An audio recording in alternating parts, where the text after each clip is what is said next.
নমস্কার বন্ধুরা, মৌমানি রান্নাঘরে তোমাদেরকে অনেক অনেক স্বাগত। আজকে করব সাবুর পোলাও। তো চলো আমার সাথে থাকো, পুরো রেসিপিটা দেখো। এখানে দেখো ছোট ছোট করে আলু কেটে নিয়েছি। এখানে আমি কড়াইটা বসিয়ে দিয়েছি। রান্নাটা পুরোটাই আমি ঘিয়ে করব। ঘি দিয়ে করলে খুবই ভালো হবে।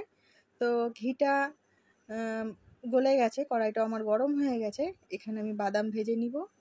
উপকরণ বেশি কিছু নেইনি, কাজু কিশমিশ আর পেঁয়াজ রসুন কিচ্ছু দেয়নি। এটা হচ্ছে যারা একাদশী করো তারপরে যে সাবুটা বেঁচে যায়, অনেকে ফেলে দাও, কিছু করো না।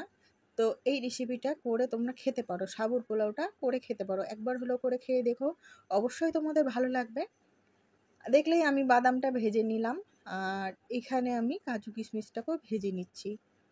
সব ভাজাভাজি করে নিই, আর আমার সাথে থাকো, ভিডিওটা দেখো, অবশ্যই তোমাদের খুব ভালো লাগবে। এখানে আমি কারি পাতা দিয়ে নিলাম, দিয়ে আমি চোখো চোখো করে ছোট ছোট করে আলু ভেজেছি, আলুটাকে ভেজে নিব। কড়াইয়ের মধ্যে দিয়ে দিলাম, কড়াইয়ে ফোড়নে দিয়েছি শুধু আমি কারি পাতা, একটু লবণ আর হলুদ দিব। নামানোর আগে আমি চিনিটা দিব। যারা চিনি পছন্দ করো না তারা চিনিটা দিবে না, ঝালটা নিজের ব্যালেন্স অনুযায়ী দিতে পারো। কেউ যদি ঝাল বেশি খাও ঝাল দেবে, আর কেউ যদি না খাও ঝাল দেওয়ার প্রয়োজন নেই। আলুটাকে আমি খুব ভালো করে ভেজে কাঁচা লঙ্কা কয়েকটা দিয়ে দিলাম ফাটিয়ে। ভালো করে আলুটাকে ভেজে নিব।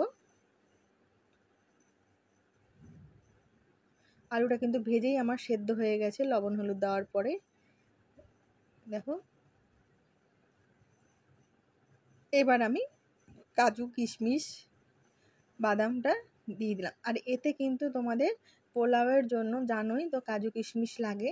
তোমরা চাইলে শীতের দিনে বিভিন্ন রকমের সবজি দিতে পারো, আর আমার ঘরে সেরকম সবজি ছিল না, আলুটা ছিল, তার জন্য আমি আলুটাই দিয়েছি। সমস্ত কিছু ভাজা হয়ে যাওয়ার পরে এবার আমি সাবুটা দিলাম।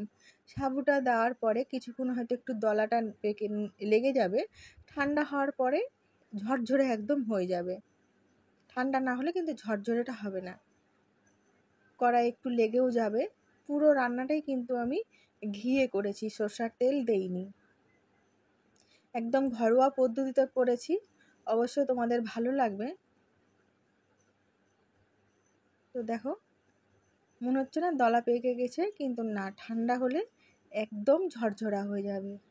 এখানে আমি একটু চিনি দিয়েছি, চিনিটা দেখানো তোমাদেরকে হয়নি, ক্যামেরাটা তখন বন্ধ হয়ে গেছিলো, ফোনটার একটু ডিস্টার্ব দিচ্ছে তার জন্য। তো দেখো, ফাইনাল লুক আমি দিয়ে দিয়েছি। ভিডিওটা তোমাদের যদি ভালো লাগে অবশ্যই লাইক কমেন্ট শেয়ার করো, সাবস্ক্রাইব করতে একদম ভুলবে না। আবার দেখা হবে পরের